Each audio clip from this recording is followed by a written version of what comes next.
Finally, a better way to hold your phone. Introducing SteadyStraps. Made here in the USA, SteadyStraps are high-quality, flexible straps that adjust to hold virtually any phone comfortably and securely. SteadyStraps are washable and come in a wide range of colors and styles. See them all at SteadyStraps.com. Because they're so visible, they're the perfect promotional item to advertise your company message or logo. Learn more at SteadyStraps.com. That's SteadyStraps.com. Hi, everybody. Welcome to Coaching Queens 2020. I am Queen Baumgarth, Queen Bee Baumgarth, and we have Queen Bee Burrow. Welcome to Crazy Town, guys.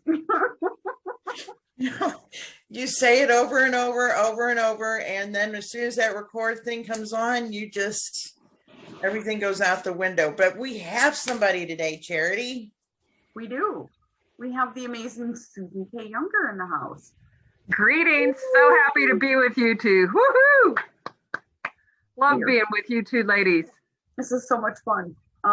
Susan and Joan and I, we all met on C-Suite, and it's grown. It's awesome because we get to meet up on Mondays and we have an hour like powwow where we talk, we see how we can help each other. And we really wanted to bring her on the show and find out how Susan goes about finding inner peace when it feels like the world's on fire. Instead of walking around going, it's fine. It's kind of like I jokingly say I'm organized chaos.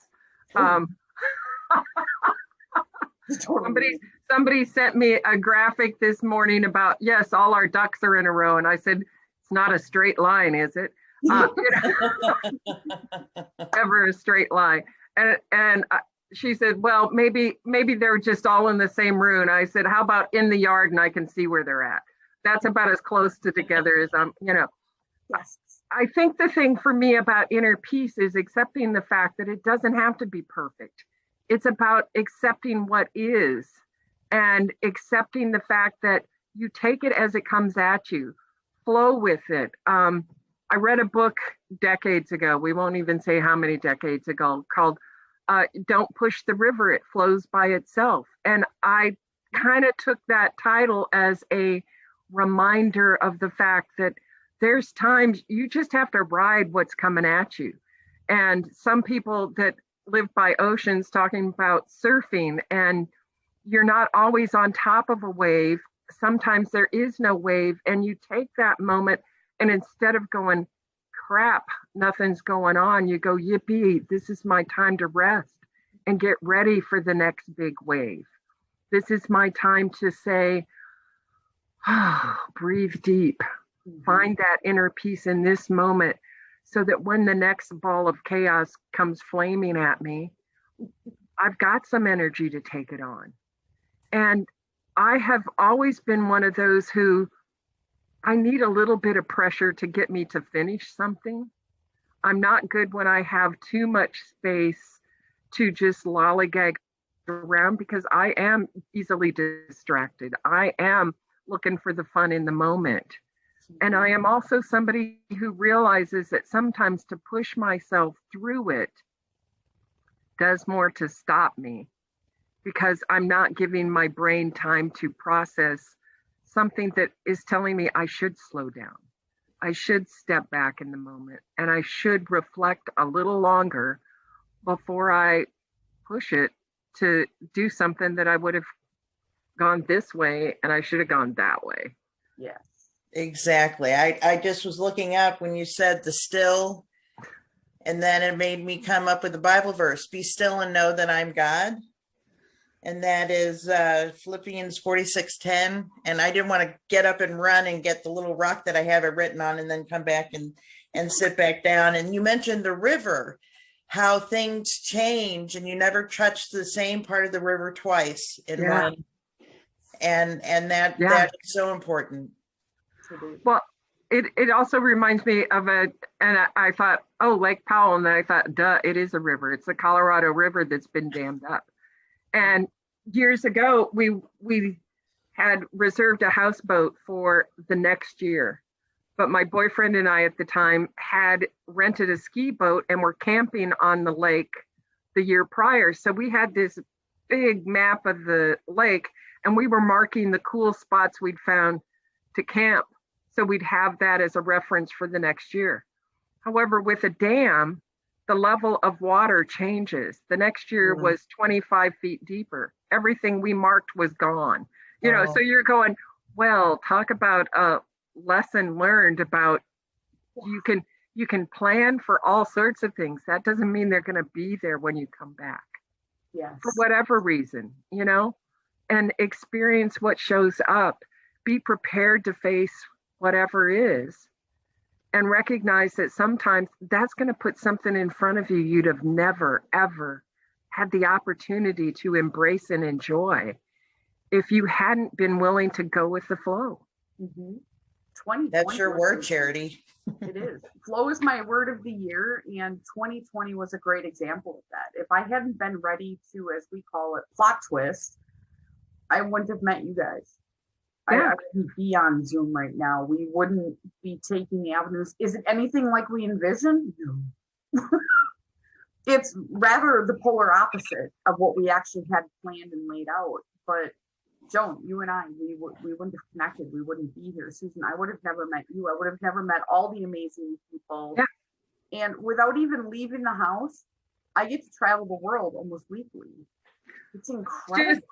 Yeah, I was just on a Zoom with a guy in Spain who's from Sweden right before I came to you guys. Yeah. That's awesome. Yeah. I mean, I love this. And last year, one of the first things that caught my attention was somebody invited me to attend a meeting. It ended up having a woman from Romania reach out about a conference she was doing online and come to it. And through that, I heard somebody speak that was from Colorado. And the weird thing is, I met Jeffrey Hazlett of C-Suite in 2016 or 17. Oh, wow. And had looked at joining, but because the model at that time was conferences in various cities, I wasn't in a position to travel and engage because of the commitments I had to an architectural firm at the time. But every time he'd come and speak, I made sure to be there. Mm-hmm. And I, you know, followed him on LinkedIn, and a few times would hear that he was going to do something, and, you know, would check it out, and hadn't really looked at it until last summer. One of my other friends says, oh yeah, I just attended this C-Suite thing on Zoom. And I'm like, oh, wait a minute, I hadn't thought about checking that out. And so all of a sudden, you know, I'm like, oh, I can connect again. That's awesome. And that's what it's about with the piece is connecting with other people, because I was just watching stupid shows on Netflix before all this started. Well, what's weird is the first night in a member mixer, I joined that morning. They were announcing Lone Star Council, which, you know, since I'm in Texas, how cool is that to know that that's coming up? And that I could come to a member mixer that night. I got thrown into a member mixer with a guy that I watched in May. Wow. Now, talk about that serendipity of life, to be able to say, I have your book, I've read your book, I heard you speak, and now I'm getting introduced to you. Those sort of things came out of a pandemic. You know, yeah. It's about the possibilities you explore instead of the things you mourn. You can spend all your time worrying about what you lost, mourning what you hoped would happen that didn't, or you can look at what's in front of you and recognize that there's a different possibility and explore what that will bring you. And so to me, it's like, okay, what's next? Excuse me. What's next? We try to be careful on how loud we say that one, because we're like, okay, what's next? And then last week happens, and you know, that first week of the month, and with the open councils, you weren't joking. That's a lot. It's fun until you just run out of go-go juice, and then you're like, what's my name? But just the connections, it's so incredible. And the one thing I like, okay, so I got to do this. She disappeared. Everybody in C-suite, they've written books on business. It's a lot of business talk, but there's a lot of personal connection too for all of us. We get to know. And I have seen these books. I don't know if it's backwards or forwards. No, it's good. And I love the approach that you took with writing your book. Thank So you. How did this come about? Did this come from the whole outlook like you have with the inner peace and just riding the wave? Yeah. E-Women is another network I've been part of for 17 or 18 years. And at the conference in 2008 or 9, in 8, they were launching a publishing thing. And that year I had stuff going on. I was like, no, I'm not going to do it. But in 2009, I went to the thing about publishing, and I thought, I'm doing architecture, massage therapy. I'm not a spring chicken. Therefore, I could write about stuff if I could write. So I thought, I'm going to join this and get a writing coach.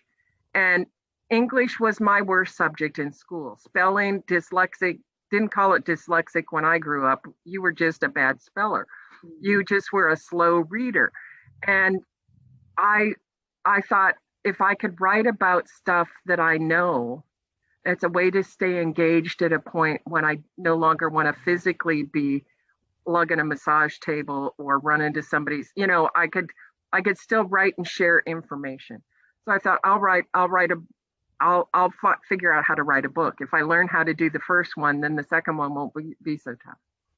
So that was 2009, and you filled out this form and you had to put down 5 topics you would write about. And of course I was writing about green architecture and how to be an advocate for yourself, how to listen to pain. And then one of them was Mom's Cookbook. And when I met with my writing coach, she says, okay, tell me, what is this about your mom's cookbook? Because you're not going to write a cookbook. And I said, well, Mom sent me off to college after 2 years of being in the dorm, I was going to move into an apartment and be on my own. And she was like, well, you're going to have some of these recipes of stuff. And so she would sit down at I can still see her little typing table in front of the window, the breeze coming in so she could look out at her horse arena. This was middle of Iowa. The garden, when my brother got married, got bigger, not smaller, because Dad's like, we got one more mouth to feed. All morning long was picking stuff out of the garden, cleaning the stuff, getting it ready to can, or figuring out what you were going to eat for dinner because the stuff just came out of the garden. Mm-hmm. And so life was about what happened at the dinner table and how you engaged in conversation there. Stories were told, jokes that shouldn't be told to children were told at the dinner table.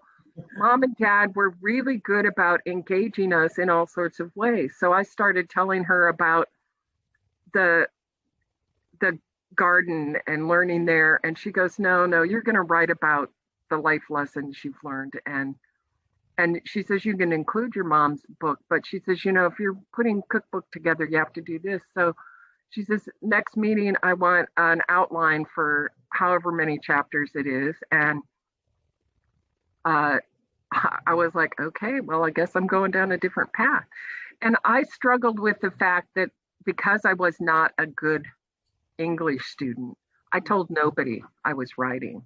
And I certainly didn't tell them that I was writing about life instead of, as you said, people are going, oh, I'm going to do this book because it'll help me in business.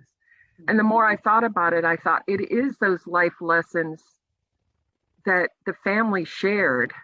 And some of them were the mistakes any of us made or the mistakes they made that we just talked about. How does this make you feel? Why don't you ask somebody something?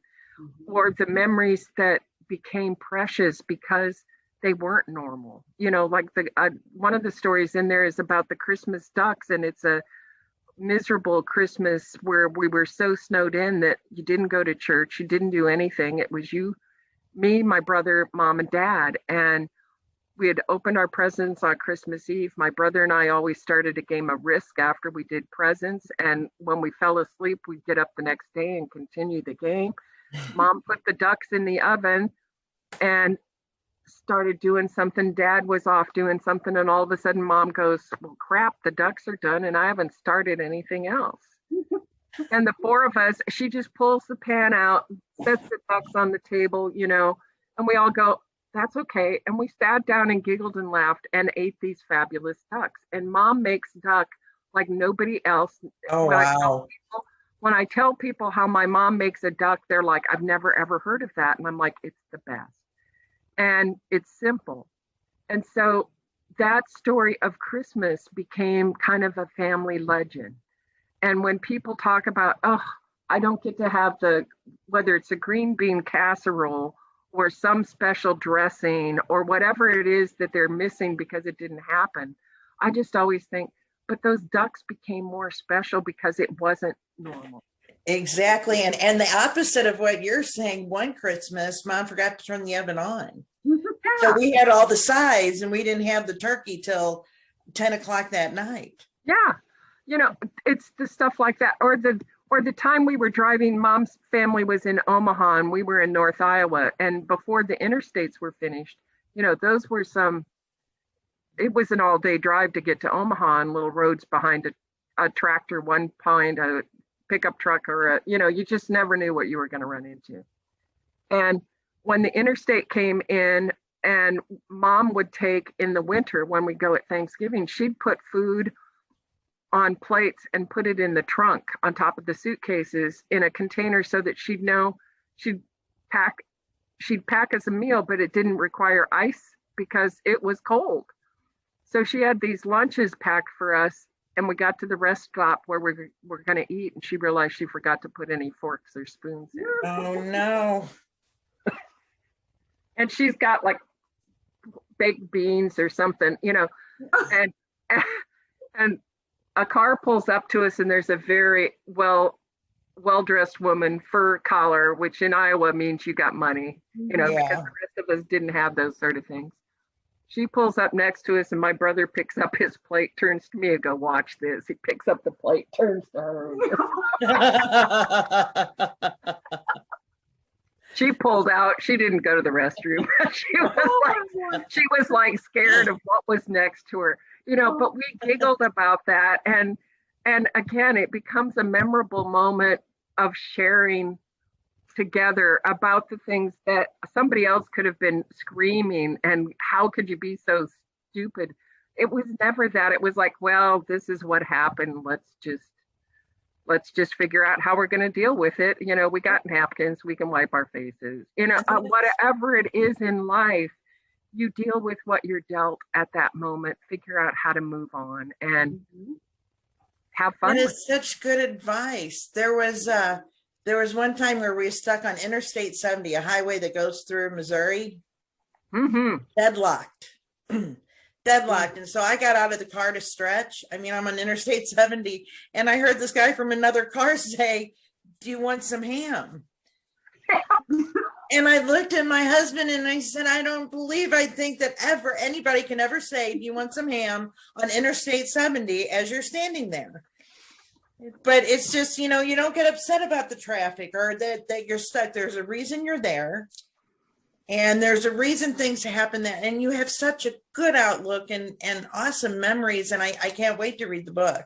Oh, well, thank you. But, you know, I also talked about, and I think I've told Charity this one, when I was conducting merchandising meetings and you'd have this gaggle of buyers come in and they would all be chatter, chatter, chatter, because you'd take each one of them and talk about their part of a department that you were trying to lay out. I would have a bowl of Tootsie Roll Pops in the middle of the table. And those gals, guys, whatever, would pick up a Tootsie Roll Pop and start sucking on this. Silence in the room. And I could conduct the meeting because they all had something to do other than just chat. This was before cell phones. I don't know that it would be the same issue now because everybody would be at their cell phone and you wouldn't have to worry about them talking because they'd be talking via chat. But, you know, at that point, it was a point where they could all be together in a room, and it was a chance for them to kind of do something. I had to interrupt their pattern, but I had to do it in a way that wasn't mean, but it did give us a way to distract them from chatter. And they came to the meeting because I never held a meeting without food and drink. It wasn't fancy food and drink, but it might be cookies, it might be sandwiches. Was it a duck? No, never, never duck. No, because, you know, it wasn't like I had a kitchen there. So it had to be stuff I could haul in the morning and get through the day on, and, you know, maybe have something delivered midday. But you were in a conference room all day with people floating in and out, and you needed them to know that if they showed up, they had a snack, and there wasn't some place to run off to get food easily. So why wouldn't you go to Younger's meeting? It's got food. You know, you start figuring out how to engage people without it being about the meeting. Right. Yep. It was reason to be there. And I realized all of those came out of those lessons from the family. The lessons of, you know, you're sitting and doing some menial task. That was the chance to talk about something, because you didn't have to look them in the eye when you asked a question that was tough. And I think, Charity, that's what you're doing with the tribe. You're giving them a chance to play with stuff. But while they're playing with stuff, they'll ask those questions because it's a safe place. All the time. If you distract them, then they don't feel like they're being spotlighted for being curious or wanting to know something. And it lowers that tension, the stress. We do it with the Lions Club. We hold on to like the extra broths and all that too. And what we don't sell at our broth fries, we serve to the members. Well, everyone's stuffing food in their face. Everyone's getting along instead of yelling at each other, you know, and we make progress. And I think that's why Dave really wants to bring this restaurant to our community, because he knows he can create that kind of environment where even if it's just for 2 hours, you get to walk in and just be, just enjoy, just experience, you know, food's powerful. I'm telling you. It builds community. It's an easy way to say, you know, man, I want to go there today. There was a bar, again, small town Iowa. There was a bar, and it was owned by a family who was Mexican. And one day a week, they would do a lunch. You didn't get to order. It was whatever the family decided to cook that week. Oh, wow. And there were those of us who were like, I'm going at 11 because I want to make sure I get it. Because once the food was gone, the food was gone. But it was the only day you knew you were going to get somebody's special cooking that you didn't get elsewhere. And you were so thrilled to get to experience something that they didn't share outside of the community in their location, you know? That love comes through. Yeah. And I think, you know, we have such an opportunity now with so many different cultures to experience what they bring to us that we know nothing about, and find out who they are and honor who they are, not for what we want from them, but from by getting to know them, we all of a sudden see the commonalities that we didn't expect to find. You know, I was talking to somebody the other day about, because they were wanting to travel, and I'm like, I'm not really ready to travel, but one of my favorite trips was the year that there was bombings in Europe, and I still went with a friend, and we did 2 weeks across from London to Amsterdam and down to Venice and through Paris and then back to London. But instead of it being a bus of Americans, and they were telling us typically it might be 3 buses of Americans traveling together, jam-packed. We had one bus, it wasn't full. There were only less than 60 people on it. A third American, a third Canadian, and a third made up of Australian, Singapore, and Hong Kong. Wow. And when we would be eating a meal and sitting and talking, it ended up being a couple out of Canada, my friend and I, 2 guys who were from Hong Kong, but they work for a British shipping company. One had done 8 weeks of management training prior to the trip. His Buddy was going to do 8 weeks of training after this trip.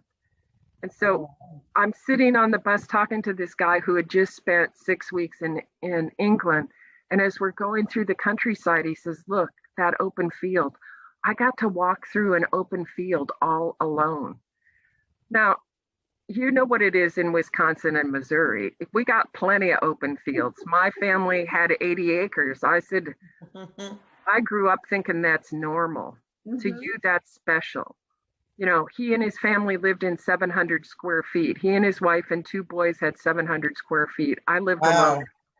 I lived alone in 1,500 square feet. My girlfriend and her family had 2,500 square feet and 5 acres in Arizona. I said, the preciousness of alone to you is something I have to have daily. I can't imagine having to share 700 square feet. I can't imagine. And yet, when you think about the pandemic, that put a lot of people in, you know, dense cities like New York, living in small places without the ability to get away from everybody, and how they had to change what was patterns of in and out into patterns of always together. Yeah. And that's the chaos of the inner peace. That's where you get the inner peace. Because I tell you, I lived in a condo that was 850 square feet.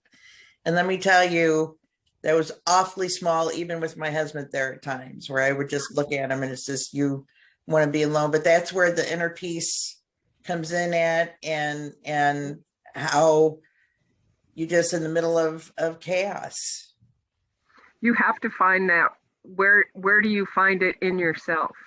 And if it's music or reading, or, you know, being able to shut the door to the bedroom and have some time alone because somebody else is in the rest of the house.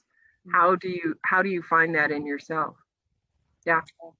Well, thank you, Susan, for joining us. Yes. It has been wonderful. You are a sweet, sweet friend.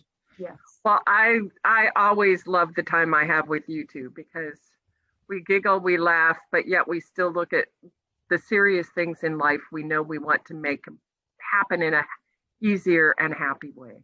Exactly. Awesome. Well, Charity, we have Susan here, and then we have Trisha coming up on my calendar. Where we need to be more. I got to turn the page. Okay, this is where we come real professional. All right. We've got a calendar, so we're starting trainer now. Okay, 20 and then 27th is Jeff, I believe. Yep. And we have Annalie. Okay, coming up. So stay with us, you guys. You never know where the conversations are going to take us. And Susan, thank you for sharing with us your inner peace and how you obtain. And I'm going to read that book. And thank you guys for spending time with us. And I'm going to close out in a quick prayer. Just may the Lord bless you and keep you. The Lord make his face to shine upon you and give you peace. And I messed that up, but you guys get the gist of it. So you didn't mess it up. It's exactly the way I remember it. Exactly. All right, guys. Bye. Thank you. Bye.